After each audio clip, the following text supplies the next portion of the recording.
चलो तो आज આપણે ધોરણ 11 માં પ્રકરણ નંબર 8 કોષ જીવનનો એકમ ટોપિકમાં આગળના અભ્યાસ તરફ જઈએ.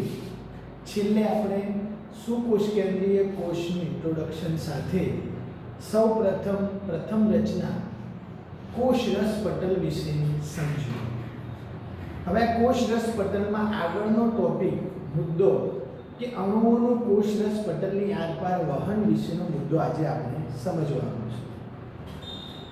તો વિદ્યાર્થી મિત્રો, ફરીથી આપણે કોષ રસ પટલની આરપાર અણુઓના વહનને સમજવું હોય તો કોષ રસ પટલના આ ફ્લુઇડ મોઝેઇક મોડેલ વિશે જે છેલ્લે આપણે સમજ્યા એને આપણે યાદ કરવું પડે. ફરીથી યાદ કરી લઈએ કે સિંગર અને નિકોલસન નામના વૈજ્ઞાનિકોએ 1972 માં ફ્લુઇડ મોઝેઇક મોડેલ રજૂ કર્યું. આ ફ્લુઇડ મોઝેઇક મોડેલમાં એમણે સમજાવ્યું કે કોષરસ પટલ દ્વિસ્તરીય લિપિડ બંધારણ ધરાવે છે અને સાથે સાથે પ્રોટીન જેવા કાર્બોદિત જેવા અણુ પણ આવેલા હોય છે. અને બીજો મુદ્દો કે આ જે મોડેલ છે એમાં લિપિડ સાથે ફોસ્ફરસ જોડાયેલા હોવાથી ફોસ્ફોલિપિડ નામનું બંધારણ ધરાવે છે. તો આજે આપણે ફરીથી યાદ કરી લઈએ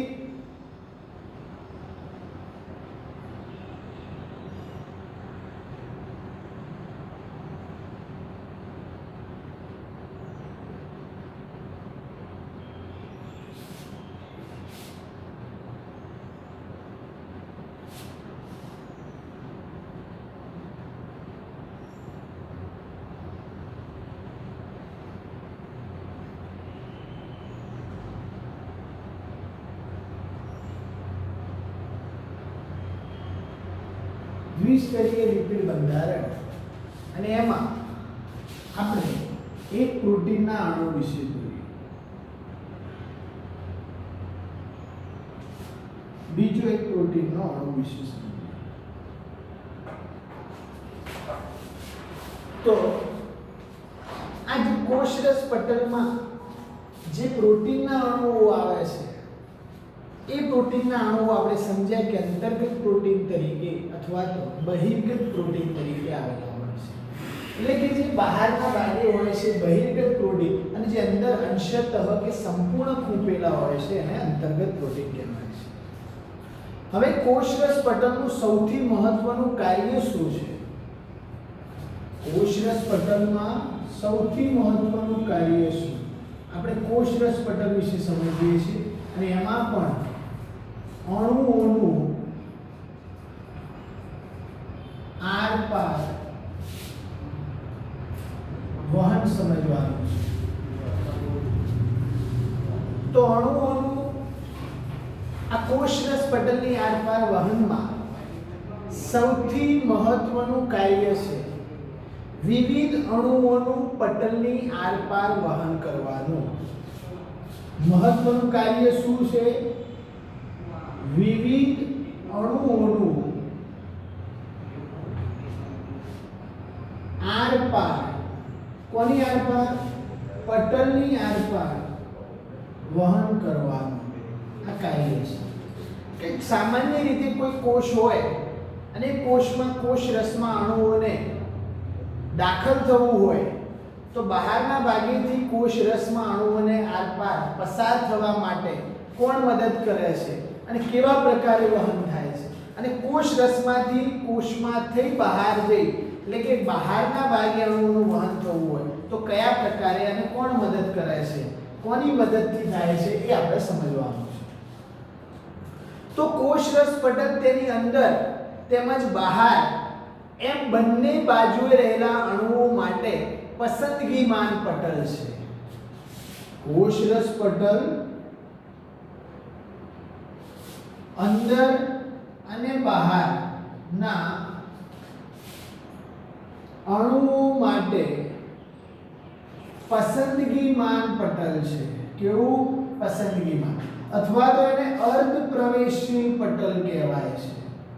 કેવું પટલ છે? અર્ધ પ્રવેશશીલ પટલ છે. એટલે આ બાજુ અણુઓ હોય તો આ બાજુ દાખલ થવા અને આ બાજુ જો અણુઓ હોય તો આ બાજુ દાખલ થવા. માની લો કે આ કોષ રસ પટલનો અંદરનો વિસ્તાર છે અને કોષ રસ પટલનો બહારનો વિસ્તાર છે, તો બહારથી અંદરની તરફ અણુઓનું વહન અને અંદરથી બહારની તરફ અણુઓનું વહન કરવા માટે એ પટલ કેવું છે, પસંદગીમાન પટલ તરીકે વર્તે છે. તો ઘણા અણુઓ પટલની આરપાર વહન કરવા માટે શક્તિની આવશ્યકતા હોતી નથી. એનો મતલબ કે કેટલાક અણુઓ, ઉદાહરણ તરીકે પાણી, તો પાણીના અણુઓને વહન કરવા માટે શક્તિની આવશ્યકતા હોતી નથી. તો આપણી પાસે પાણીના અણુઓ છે અને એને વહન થવું હોય તો એ શક્તિની મદદ લીધા વગર ફ્રી આરપાર વહન પામે છે અને પાણીના અણુઓ આ જગ્યાએ એટલે કે બહારથી અંદર અથવા તો અંદરથી બહારની તરફ વહન કરે છે. તો શું કહે છે? ઘણા અણુઓની પટલની આરપાર વહન કરવા માટે શક્તિની આવશ્યકતા હોતી નથી. તો પહેલો મુદ્દો, ઘણા અણુઓને પટલની આરપાર વહન કરવા માટે શક્તિની આવશ્યકતા હોતી નથી. તો આ શક્તિની આવશ્યકતા નથી હોતી, તો આવા પ્રકારના વહનને નિષ્ક્રિય કે મંદ વહન કહેવાય છે. તો આવા પ્રકારના વહનને નિષ્ક્રિય કે મંદ વહન કહે છે. તો એક વહનના પ્રકારની વ્યાખ્યા આપણે સમજ્યા. તો વહનમાં કુલ 3 પ્રકાર છે. એક પ્રસરણ મતલબ મંદ વહન, બીજું સાનુકૂલિત પ્રસરણ, ત્રીજું સક્રિય વહન. તો 3 પ્રકારમાં પહેલો પ્રકાર આપણા સમજમાં આવ્યો મંદ વહન, કે જેમાં અણુઓને પટલની આરપાર ચાહે અંદરથી બહાર તરફ જવું હોય કે બહારથી અંદર તરફ જવું હોય એમને શક્તિની આવશ્યકતા હોતી નથી. આવા અણુઓને આપણે કેવા કહીએ છીએ? મંદ વહન. બીજું મહત્વનો મુદ્દો કે તટસ્થ દ્રવ્યો. કેવા દ્રવ્યો? તટસ્થ દ્રવ્યો જે છે એ સામાન્ય પ્રસરણ અનુસાર પ્રસરણ ઢોળાંશ દ્વારા પટલની આરપાર વહન પામે છે. તો તટસ્થ અણુઓમાં ઉદાહરણ તરીકે H2O જો નિષ્ક્રિય વહન દ્વારા વહન પામે તો પ્રસરણ ઢોળાંશની દિશામાં વહન પામે છે. કઈ જગ્યાએ? ઢોળાંશની દિશામાં. એનો મતલબ કે પાણીના અણુઓ 40 છે અને પાણીના અણુઓ 10 છે, તો વહન 40 થી 10 તરફ એટલે કે 20 અણુઓ આવશે તો એ કેટલા થાય? 30 થાય. તો એ કેટલા થાય? 20 થઈ જાય. તો કેટલા અણુઓ આવશે? તો એ 25 અણુઓ આવશે અને એ કેટલા અણુઓ આવશે? 15. તો અહીં 25 બચશે અને 15 અણુઓનું વહન આ દિશાથી કઈ દિશા તરફ? આ દિશા તરફ થશે. મતલબ ઢોળાંશની દિશામાં વધુથી ઓછા તરફ અણુઓનું શું થશે? વહન થાય છે. તો આ એક સિમ્પલ બાબત છે કે હંમેશા પ્રસરણનો નિયમ વધારે અણુઓના તરફથી ઓછા અણુઓ તરફ એટલે કે વધુ સાંદ્રતાથી ઓછી સાંદ્રતા તરફ. તો સાંદ્રતાની ભાષામાં કેવું હોય? તો વધુ સાંદ્રતાથી ઓછી સાંદ્રતા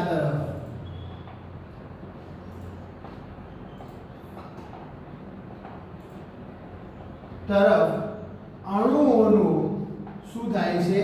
વહન થાય છે.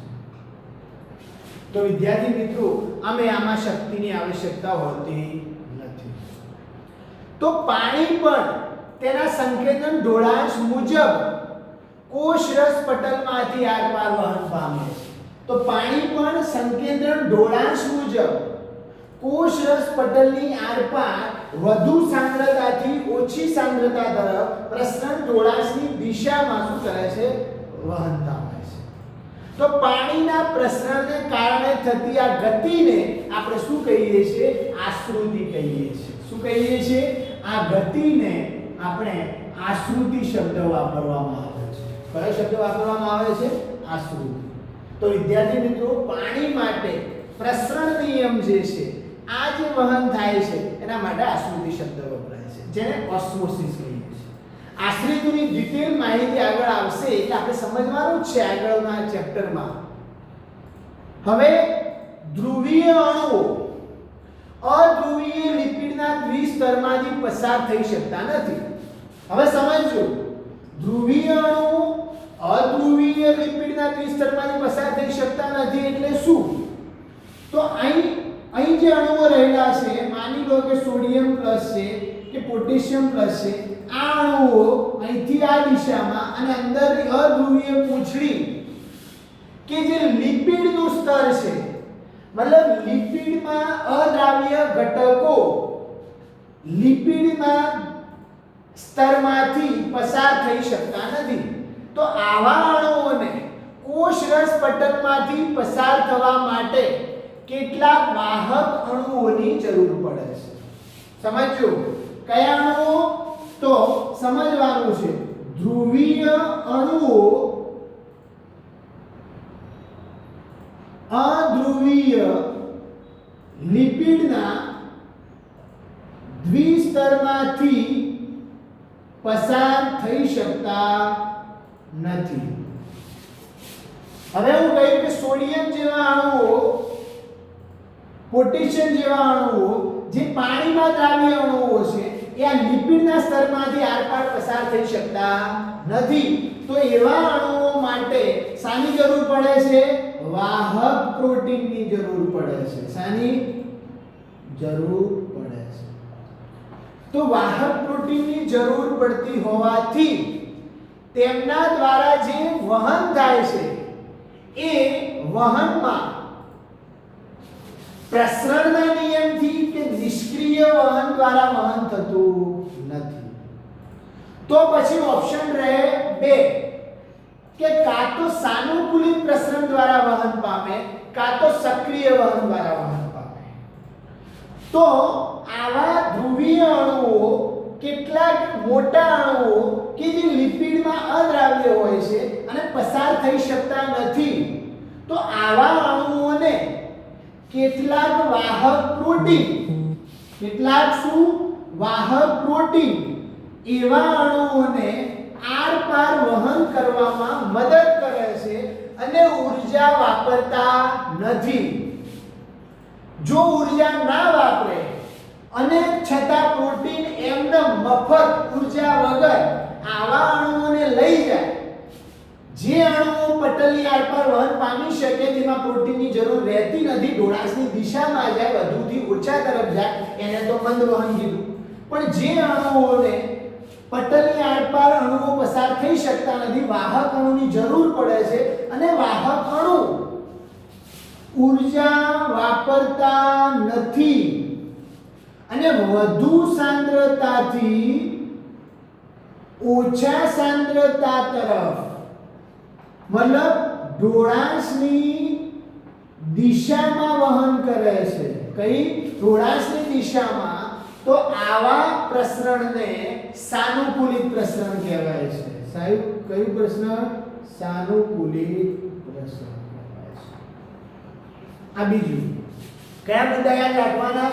ધ્રુવીય અણુ અધ્રુવીય લિપિડના દ્વિસ્તરમાંથી પસાર થઈ શકતા નથી એટલે એમને શાની જરૂર પડે છે? વાહક પ્રોટીનની. પરંતુ વાહક પ્રોટીન ઊર્જા વાપરતા નથી, મફત લઈ જાય છે. મફત તો લઈ જાય છે પણ નિયમ કયો છે? સાંદ્રતા ઢોળાસની દિશામાં લઈ જાય છે, એટલે કે વધુ સાંદ્રતાથી ઓછી સાંદ્રતા તરફ. અને આવા વહનને કયું પ્રસરણ કહેવાય? સાનુકૂલિત પ્રસરણ. હવે કેટલાક આયનો કે અણુઓનું વહન કોષરસ પટલની આરપાર સંકેન્દ્રણ ઢોળાસની વિરુદ્ધ દિશામાં, કેવું? કેટલાક અણુઓનું કોષરસ પટલની આરપાર સંકેન્દ્રણ ઢોળાશની કઈ દિશામાં? વિરુદ્ધ દિશામાં, મતલબ ઓછા સંકેન્દ્રણથી વધુ સંકેન્દ્રણ તરફ. એટલે આ બંને કરતા કેવું થયું? ઉલટું. હવે જ્યાં અહીં 10 જ અણુઓ છે, 10 Na+ ના અણુઓ છે અને 40 Na+ ના અણુઓ છે, તો 10 Na+ ના અણુઓથી 40 Na+ ના અણુઓ પર હજુ બીજા 5 ની જરૂર છે. Na+ ના અણુઓ જે અહીંથી વહન થાય તો -5 થઈ જાય. તો આવા અણુઓ જે પ્રોટીનની મદદથી સંકેન્દ્રણ ઢોળાશની વિરુદ્ધ દિશામાં વહન લઈ જાય છે અને આવા અણુઓ સાંદ્રતાથી એટલે કે ઓછી સાંદ્રતાથી વધુ સાંદ્રતા તરફ અણુઓના વહન ક્રિયા માટે જવાબદાર છે, તો એમના માટે શક્તિની આવશ્યકતા છે. ઉપરથી પથ્થરો નીચે ફેંકીએ તો પથ્થરો નીચે જાય, એમાં ખાલી છોડી મૂકીએ તો પણ જાય છે, પણ અહીં નીચે પકડે ઊભા છીએ, પથરાને ફેંકીએ અને છોડી મૂકીએ તો ઉપર જાય નહીં. એના માટે આપણે તાકાત લગાવવી પડે છે. એનો મતલબ આપણે શું વાપરીએ છીએ? શક્તિ વાપરવી પડે છે. અને આ શક્તિ સ્વરૂપે આપણે કયા અણુને વાપરીએ છીએ? એટીપી ની આવશ્યકતા હોય છે. મતલબ શાનો ઉપયોગ કરે છે? શક્તિની આવશ્યકતા છે. અને શક્તિ સ્વરૂપે કોણ? Adenosine triphosphate.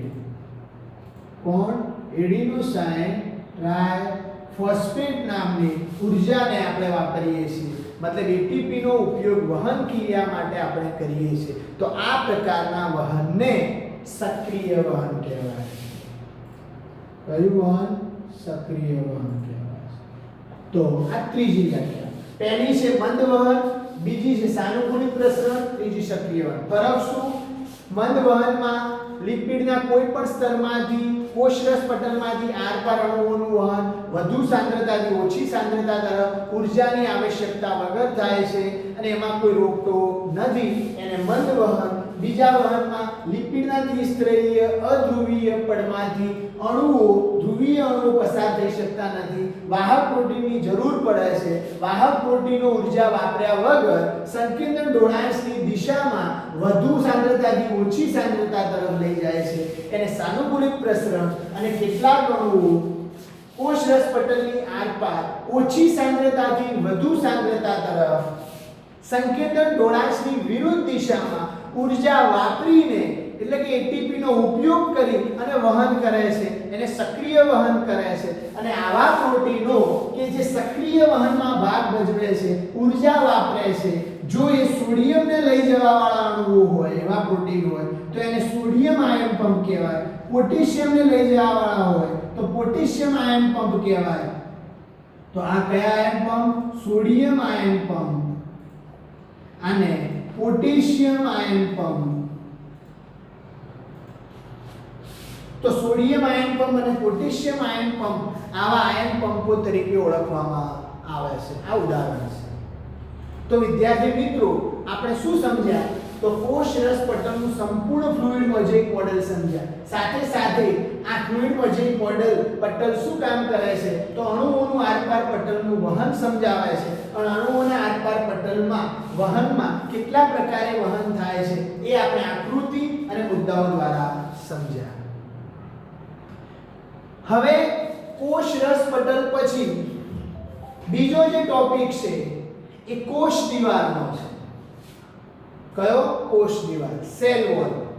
તો વિદ્યાર્થી મિત્રો, આજે આપણે કોષરસ પટલના સંપૂર્ણ ટોપિક વિશે સમજ્યા. આ ઉપરાંત વધારાના બે મુદ્દાઓ છે કે જે આપણી બુકમાં નથી પણ છતાં આપણે એને યાદ રાખવાના છે કે આ કોષરસ પટલમાં એવું કીધું કે કેટલાક અણુઓ કાર્બોદિત જેવા અણુઓ પણ ધરાવે છે. તો જેવી રીતે લિપિડ સાથે ફોસ્ફરસના અણુઓ આવેલા હોય તો એને ફોસ્ફોલિપિડ કહેવાય, એવી જ રીતે લિપિડ સાથે કાર્બોદિતના અણુઓ હોય. કયા? કાર્બોદિતના. તો ઉદાહરણ તરીકે ગ્લાયકોલિપિડ તરીકે ઓળખવામાં આવે છે. કયા સ્વરૂપે? ગ્લાયકોલિપિડ. એવી જ રીતે પ્રોટીન જોડાયેલું હોય તો લિપોપ્રોટીન તરીકે ઓળખવામાં આવે છે. તો આવા કાર્બોદિતના અણુઓ પણ આ લિપિડ સાથે જોડાયેલા હોય છે. એટલે કે લિપિડ ખાલી ઓન્લી સંપૂર્ણ લિપિડ એવું અમુકવાર હોતું નથી. ફોસ્ફરસ જેવા ઘટકો જોડાય ફોસ્ફોલિપિડનું બંધારણ ધરાવે છે, અને જો કાર્બોદિત જેવા ઘટકો જોડાય તો ગ્લાયકોલિપિડ બનાવે છે.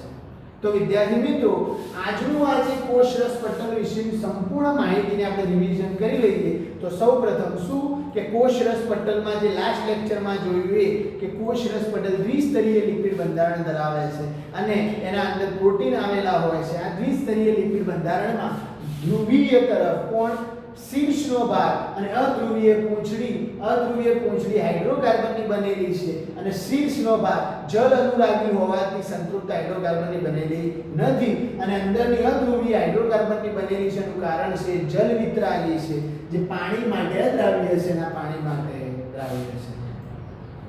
અને આ ઉપરાંત પ્રોટીન આવેલા હોય છે, જે કેટલાક પ્રોટીન અંશતઃ ખૂંપેલા કે સંપૂર્ણ ખૂંપેલા હોય એને અંતર્ગત પ્રોટીન, અને જે પ્રોટીન પરિઘીય રીતે ગોઠવાયેલા હોય બહારની તરફ આવેલા હોય એને બહિર્ગત પ્રોટીન તરીકે ઓળખવામાં આવે છે. અને ફ્લુઇડ મોઝેઇક મોડેલ સમજાવે છે કે આ લિપિડની અર્ધ તરલતાને કારણે એ તરલતાનો ગુણ ધરાવે છે, એટલે અણુઓ આરપાર પસાર પણ થઈ શકે છે અને આ પ્રોટીન પાર્શ્વીય ગતિ પણ કરી શકે છે. એનું કારણ છે કે તરલતાનો ગુણ ધરાવે છે. અને આ ઉપરાંત અણુઓનું આરપાર પટલમાંથી વહન એ આપણને કોષરસ પટલ જે સૌથી મહત્વનું કાર્ય છે, તો એ ત્રણ પ્રકારે વહન કરે છે. સાદું પ્રસરણ, જેને મંદ વહન કહેવાય અથવા તો નિષ્ક્રિય વહન કહેવાય, બીજું સાનુકૂલિત પ્રસરણ, અને ત્રીજું સક્રિય વહન. તો આ પ્રકારના વહનની મદદથી અણુઓને કોષની અંદરથી બહારની તરફ, બહારથી અંદરની તરફ અણુઓના વહનમાં શું કરે છે? મદદ કરે છે. તો વિદ્યાર્થી મિત્રો, આજના આ લેક્ચરને ધ્યાનમાં લઈ તમારે વાંચવાનું છે અને આ ટોપિક કોષરસ પટલને સમજવાનો છે. નેક્સ્ટ લેક્ચરમાં આપણે કોષ દિવાલની રચના અને બીજી અન્ય અંગિકાઓ વિશે સમજશું. તો આજના લેક્ચરને આપણે પૂરું કરીએ છીએ.